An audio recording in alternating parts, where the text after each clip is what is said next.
কখনো তাদের status violation করেছেন, এরকম পরিস্থিতিতে তাদের জন্য কি কোনো আশার রাস্তা খোলা আছে কি? মতিখরম বেশ্যাবৃত্তিতে যারা অভিযুক্ত পাওয়া গেছে, গ্র্যান্ড লাসানির সাথে যারা জড়িত, ফ্রড হলো highest escalation of law. This is very very serious, very hard to win case. এগুলা রাতে 3টা বাজে আপনাকে এয়ারপোর্টে হোল্ড করা হয়েছে, দেন ডিসমিসাল রেকর্ড বা এগুলা বাইর করা ভেরি ভেরি ডিফিকাল্ট হয়। সুতরাং স্টে ক্লিন, অসাধারণ ক্ষমতা দিয়েছে যে yes, if you see that this guy is a thief, this guy is a terrorist, this guy is posing a threat to the national security, you can send him back, you can detain him. সব ধরনের নেতিবাচক campaign চলছে, কঠোর নীতি চলছে, জটিল vetting প্রক্রিয়াও চলছে। এর মধ্যে দিয়েই যারা আগে কখনো তাদের স্ট্যাটাস ভায়োলেশন করেছেন, এরকম পরিস্থিতিতে তাদের জন্য কি কোনো আশার রাস্তা খোলা আছে কি? শিওর, সেটা ডিপেন্ড করে। যেমন ধরুন DWI যারা অভিযুক্ত ছিলেন মদাসক্ত বা মদের ইনফ্লুয়েন্স নিয়ে গায়ে চালিয়েছেন, this is a serious inadmissible issue. এবং এখন দেখতে হবে সে কতবার সেটা করেছে, কখন করেছে, সেটা ডিসমিস হয়েছে কিনা, এগুলা অন দ্য স্পট অফিসে গিয়ে কথা বলতে হবে। যেমন দেখা গেল ছোটখাটো একটা লার্সেনি, ছোট লার্সেনি বাংলা হলো চুরি, সে চুরিরও একটা ফকারভেদ আছে, গ্র্যান্ড লার্সানি আছে, পিটি লার্সানি আছে, ছোট চুরি আছে, বড় চুরি আছে, পুকুর চুরি আছে, এবং হ্যাবিচুয়াল সরকিন আসে, সেটা দেখতে হবে। ছোট মাইনর একটা ছোটখাটো অপরাধ, সেটা এক্সকিউজেবল এবং স্টাইলসও বলা হয়। ইমিগ্রেশন একটা কি ক্রাইম করলে সে গ্রিন কার্ড একদম পাবে না, কি ক্রাইম করলে গ্রিন কার্ড পাইতে পারে, কি ক্রাইম অ্যাডমিসেবল, কি ক্রাইম ইনঅ্যাডমিসেবল, সেটা একটা শার্ট আছে।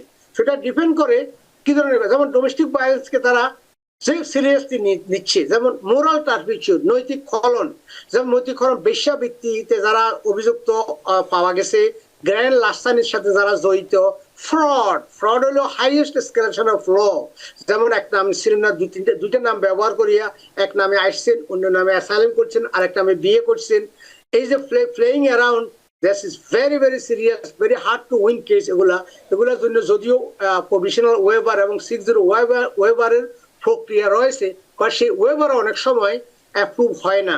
তো এটা ডিপেন্ড করতে হবে, ডিপেন্ড করে কেস বাই কেস, কি ধরনের অপরাধ, কেন করেছে, কখন করেছে, এবং সেটা ডিসমিসাল রেকর্ড আছে কিনা, ভেরি ভেরি ইম্পর্টেন্ট। অনেক ক্ষেত্রে দেখা যায় আপনি বিনা ভাড়ায় ঢুকছিলেন MTA, সেখানে আপনি 100 টাকা জরিমানা করছে, জরিমানার 100 টাকা আপনি আর দেন নাই। Big small thing but big consequences.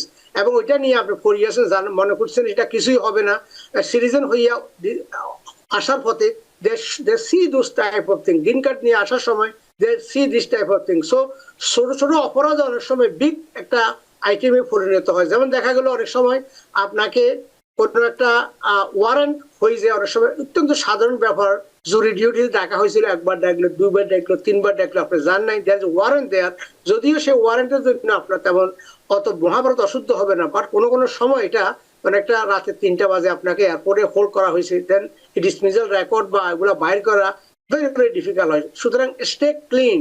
এবং যারা ইতিপূর্বে অপরাধ করেছিলেন, আপনি মনে করছেন যে আমার তো অনেক আগে কোনো একটা ভায়োলেশন ছিল, এর পরেও তো আরো 2বার আসছি, দ্যাটস নট এক্সকিউজ। পরে 2বার আসছেন, বাট পরিস্থিতি কিন্তু এখন ওইরকম না, কারণ তারা government spend big and beautiful বিলের আওতায় ব্যাটিং এর জন্য প্রচুর টাকা ইনভেস্ট করা হয়েছে, এবং সমস্ত ছোট ছোট অপরাধ সেটাকে বৃহৎ পরিণতিতে নিয়ে যাওয়ার প্রত্যাশায় তারা প্রচুর টাকা খরচ করেছে, এবং গভর্নমেন্টকে আনফেটার ডিসক্রিশন দিয়েছে। আনফেটার ডিসক্রিশন শব্দের অর্থ হইল অসাধারণ ক্ষমতা দিয়েছে, যে yes, if you see that this guy is a thief, this guy is a terrorist, this guy is posing a threat to the national security, you can send him back, you can detain him, you can send him to third country.